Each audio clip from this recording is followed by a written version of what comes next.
Welcome back to Level Header Gamer. My name is Joseph. Today, let's talk about Curse of the Dead Gods, and this time the Serpent Temple bosses. I'm going to show you how to take care of all three bosses and what strategies you should utilize. Without any further ado, guys, let's get right into the video. And if you do enjoy this kind of content, make sure to subscribe down below as we cover a lot of games on this channel. Let's do it. Let's start with the Witch. Now, Witch is pretty easy. She only has a couple of attacks, and it doesn't matter what weapon combination, what weapons you really use, because it's very easy to dodge out of the way. She's either going to drop these bombs on the ground that look like little skulls, and if you step over them, they activate, and you just have to dodge out of the way if that happens. Or she's going to shoot out skulls, usually from the middle of the area, which all you have to do is step back because the skulls spread in different formations, and it's much easier to dodge these skulls when you're far away. I had a problem when I was trying to dodge them very close to the boss, and it just made the fight way more difficult than it has to be. All you have to do is just take a step back, wait until she throws the skulls, find the opening, jump in, and just do some serious damage. When you see those other skulls that she drops on the ground, make sure know that when you get close enough and you hit her with any kind of weapon, it's going to activate those skulls, and that's all.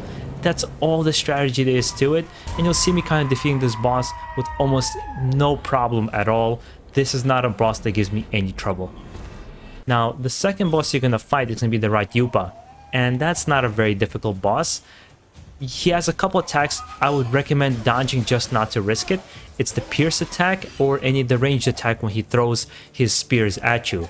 But really all you have to do is parry his main attack. That's an overhead attack. That's when you know it's coming, because once you do that, you're going to weaken them, and preferably with a faster weapon, do some damage, jump out of the way. Try to do maybe 1 or 2 combos. With a fast weapon, you can do 2 combos. With a heavy weapon, for example, you can finish 1 full combo. And then just jump back, run away, wait for him to do his normal attacks, whether it's the spear throw or the thrust, and then wait for that overhead again, and again parry, and just do a whole bunch of damage. The easiest way to defeat this boss. For on occasion, he will do this spinning attack, and you just have to watch out for the animation, because you can see him winding up. That you have to jump out of the way. You don't want to risk it because you are going to get hit by that, and sometimes I mistake the animation and you'll see me get hit in the video with it as well. But for the most part, the boss is not that difficult if your parries are in good standing, so to say. Now, the last boss in the Serpent Temple is going to be the Abomination, and this boss is tough because he's going to summon those serpent enemies with spears on a consistent basis, and if you don't take those serpents out, he's going to heal himself for that amount. So you have to make sure your biggest focus is to take those serpents out as quickly as possible, whether you choose a heavy weapon that's going to strike many of them at once, or you choose a really fast weapon with a good poison, fire, or lightning damage to really deal a whole lot right away without having to worry that he's going to heal back. But in terms of the boss's attacks himself, he has a couple. He's going to throw his snake at you, which you dodge out of the way. If you're close by him, he's going to do kind of a circular AoE attack around you that you have to dodge as well. So you would have to dodge the jump, the snake's lunge, and then the snake's kind of spin attack. You would have to dodge out of the way. If you are further away, he's going to throw the snake at you and then jump forwards towards you. So that's a little bit easier to dodge. And then you have to also watch out for the spawning. When he spawns these enemies, he has a little circular area. If you're within it, of course, you're going to get darkness damage and regular damage there as well.